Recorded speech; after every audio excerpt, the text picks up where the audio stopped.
нас очень такая талантливая девочка, есть Насия Паскевич, она организовала мастер-класс по плетению сутажным шнуром. Мне эта техника очень понравилась. Я посмотрела в интернете очень много красивейших изделий из сутажа, и я решила пойти.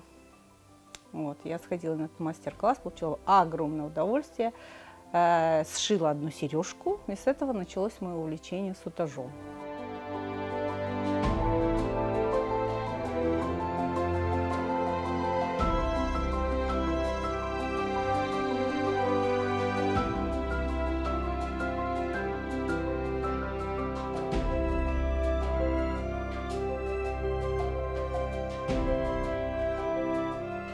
Вот из этого простого на вид сутажного шнура можно создавать совершенно потрясающие вещи.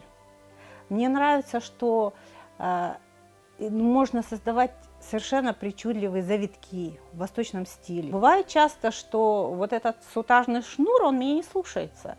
Я хочу сделать что-то одно, а он как-то вот поворачивает, и получается совсем другой завиток, и в результате получается совсем неожиданный результат. И вот именно это меня и привлекает. И еще мне нравится, что я не ограничена в своих фантазиях. Я никогда не рисую эскизы. Часто бывает так, что я начинаю делать что-то одно, а в результате у меня получается что-то другое. И мне это нравится. Потому что вот не люблю находиться в каких-то рамках. Для меня важна свобода самовыражения.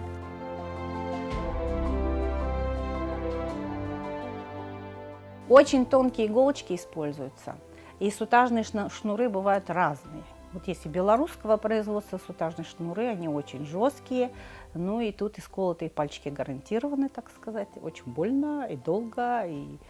А если используешь там другие сутажные шнуры, как бы процесс более легкий, но все равно это кропотливый труд. Это часы, вот сидение вот в такой позе, и вот вышиваешь. Вот. Ну, я бы не сказала, что это легко, но и не так трудно, как может показаться.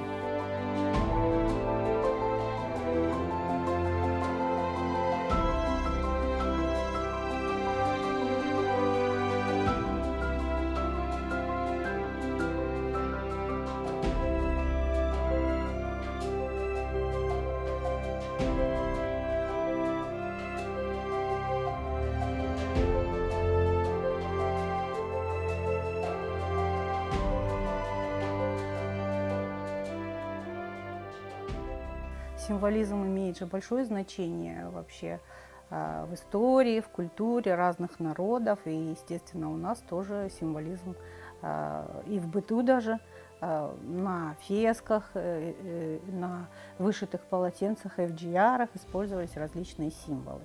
Это очень интересно, это просто целые рассказы, какие-то можно даже вот повествования путем этих символов можно передать. И поэтому это, конечно, очень интересно, и я стараюсь эти символы изучать и применять в своих работах, насколько это возможно в сутажной технике. Орнамент у нас вообще очень богатый, в основном растительный, но есть и геометрические узоры. Ну и мне нравится все это использовать в своих работах. Вот, например, очень люблю использовать пейсли, или еще его называют турецкий огурец.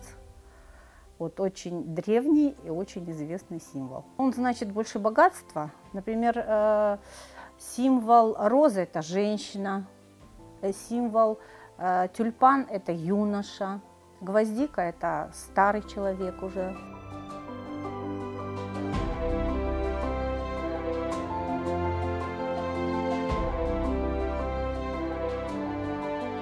Мне всегда хотелось сшить пояс.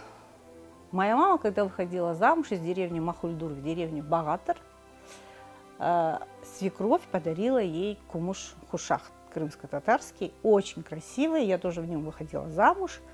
Сохранилось у меня от него только бардане сулюк. Вот. И я все время смотрела на этот сулюк, и мне хотелось сделать что-то подобное. Ну вот я задумала сделать из сутажа крымско-татарский пояс. Последние уже мои изделия, это уже чисто моя технология, потому что для навершия вот тепелик, фесок, мне показался классический сутаж очень тяжелым. Мне захотелось сделать что-то более легкое. Вот я стала придумывать свое. Мне всегда хотелось оставить что-то своим внукам, чтобы им напоминало об их корнях.